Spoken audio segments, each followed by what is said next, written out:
നമസ്കാരം. Welcome to Geetha's ഭക്തി ഗീതം. വൺ ഡേ വൺ ശ്ലോകം. Shrimad Mahabhagavatam 776th day. Today 56th sloka of Pradhama Skandam 7th chapter. For details please see the description box. Geetha's ഭക്തി ഗീതം ഒരു ദിവസം ഒരു ശ്ലോകം. ശ്രീമദ് മഹാഭാഗവതം ഇന്ന് 776 ദിവസം. പ്രഥമ സ്കന്ധത്തിലെ 7ാമത്തെ അധ്യായത്തിലെ 56ാമത്തെ ശ്ലോകം. ഓം നമോ ഭഗവതേ വാസുദേവായ. ഓം ശ്രീകൃഷ്ണ പരമാത്മനേ നമഃ. ഹരിശ്രീ ഗണപതയേ നമഃ. അവിഘ്നമസ്തു ശ്രീ ഗുരുഭ്യോ നമഃ.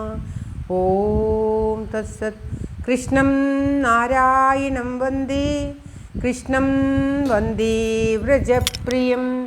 കൃഷ്ണം ദ്വൈപായനം വന്ദേ കൃഷ്ണം വന്ദേ പൃഥാസുതം.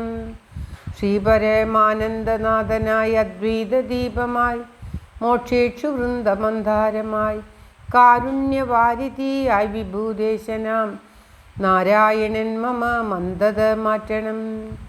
ഓം തത്സത്. ശ്രീമദ് മഹാഭാഗവതം പ്രഥമസ്കന്ധത്തിലെ 7ാമത്തെ അധ്യായത്തിലെ 56ാമത്തെ ശ്ലോകം. വിമുച്യരശനാബദ്ധം ബാലഹത്യാഹതപ്രഭം തേജസാമണിനാഹീനം ശിബിരാനിരയാഭയത്. ഓം തത്സത്. വിമുച്യരശനാബദ്ധം ബാലഹത്യാഹതപ്രഭം തേജസാമണിനാഹീനം ശിബിരാനിരയാഭയത്. ഓം തത്സത്. വിമുച്യ പദം പിരിക്കേണ്ടത് വിമുച്യ രശനാബദ്ധം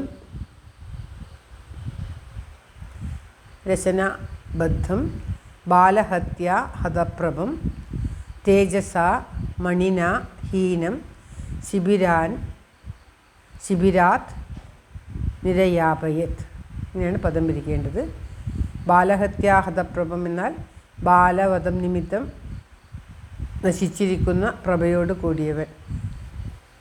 നിരപരാധികളായിട്ടുള്ള ബാലന്മാരെ ഹനിച്ചത് കാരണം ബ്രഹ്മ തേജസ് നശിച്ചിരിക്കുന്നവനും, രശനാബദ്ധം കയറുകൊണ്ട് ബന്ധിക്കപ്പെട്ടവനും, രശന എന്ന് പറഞ്ഞാൽ കയറ്, വിമുച്യ അഴിച്ചു വിട്ടിട്ട്, തേജസ്സോടും, മണിന രത്നത്തോടും, ഹീനം വിട്ടിരിക്കുന്നവനെ, ശിബിരാത് കൂടാരത്തിൽ നിന്ന്, നിരയാപയത് നിർഗമിച്ചു, പുറത്തുവിട്ടു, പുറത്തേക്കയച്ചു, പുറത്തു വന്നു എന്നർത്ഥത്തിൽ. അതായത് നിരപരാധികളായിട്ടുള്ള ആ പാണ്ഡവപുത്രന്മാരെ ഹനിച്ചത് നിമിത്തവും പിന്നീട് കയറുകൊണ്ട് ബന്ധിക്കപ്പെട്ടവനും, അങ്ങനെ നിരപരാധികളായിട്ടുള്ള ആ പാണ്ഡവപുത്രന്മാരെ ഹനിച്ചത് കാരണം ബ്രഹ്മതേജസ് നഷ്ടപ്പെട്ടവനും, തേജസ്സില്ലാത്തവനും, കയറുകൊണ്ട് ബന്ധിക്കപ്പെട്ടവനുമായ അശ്വത്ഥാമാവിനെ കെട്ടഴിച്ച് തേജസ്സും രത്നവും ഒന്നും ഇല്ലാതെ പുറത്തേക്ക് അയച്ചു. കൂടാരത്തിൽ കയറുകൊണ്ട് കെട്ടിവരിഞ്ഞ് അർജുനൻ കൊണ്ടുവന്നു. അവിടെ പാഞ്ചാലി ദേവി അവനെ കെട്ടഴിച്ചു വിടൂ, അവനെ വധിക്കരുത് എന്ന് പറഞ്ഞു. ഭീമൻ വധിക്കണമെന്ന് പറഞ്ഞു. അതിനു മുന്നേ തന്നെ ശ്രീകൃഷ്ണൻ വധിക്കണമെന്ന് പറഞ്ഞു. ഒന്നും അറിയാതെ ശ്രീകൃഷ്ണൻ്റെ മുഖത്തേക്ക് നോക്കി, എന്ത് ചെയ്യണമെന്നറിയാതെ ശ്രീകൃഷ്ണനെ നോക്കി അർജുനനോട് ശ്രീകൃഷ്ണൻ എല്ലാമാകുന്നത് ചെയ്താലും എന്ന് പറഞ്ഞു. അങ്ങനെ പറഞ്ഞപ്പോൾ അവൻ്റെ മൂർധാവിലുള്ള രത്നത്തെ രോമത്തോടു കൂടി പിഴുതെടുത്ത് അവനെ വിടുകയാണ്. ആ മുടി എടുക്കുക എന്നുള്ളത് ബ്രാഹ്മണന്മാർക്ക് മരിക്കുന്നതിനേക്കാൾ ഖേദകരമാണ്. അപ്രകാരം കൊല്ലാതെ കൊന്നു വിട്ടയക്കുന്ന ഈ അശ്വത്ഥാമാവ് കൂടാരത്തിൽ നിന്നും തേജസ്സും